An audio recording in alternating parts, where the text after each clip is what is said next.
Mummy daddy రాని నీ పని చెప్తా. చెప్పుకో. నేనేం కొట్టలేదు, ఫస్ట్ స్వామినే కొట్టినని చెప్తా. కావాలంటే కొరుక్కుంటే నేను. నీ ఐడియాలు నీకుంటే నా ఐడియాలు నాకుంటే సౌమ్య పీమ్యా.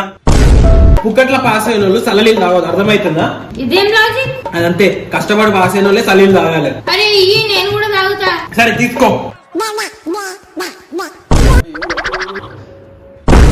అమ్మ బాబాయ్, నేను బాత్రూమ్ గడుగుతున్నా, ఇల్లు గడుగుతున్నా, బాసలు లోపుతున్నా, స్వామి కాఫీ కూడా ఇస్తున్నా తెలుసా? పొద్దున కాఫీ అడుగుతేమో అన్నావు, లేస్ ప్యాకెట్ తింటేమో అన్నావు. మొత్తం తెలిసిపోయిందా? సరేలే వదిలే అక్క. ఇప్పుడు తెలుసా సౌమ్య పుక్కట్ల పాస్ అయింది తెలుసా? ఇప్పుడు మీరు ఎంట్రీ ఇచ్చినప్పుడు lights off on off on అవుతుంటాయి కదా, ఇంతకు ముందు మీరు కరెంట్ షాప్ లో పని చేస్తుండే నా అక్క. అడ్డమైన డౌట్లన్నీ నీకే వస్తాయి, ఎవరికి రావు. సారీ.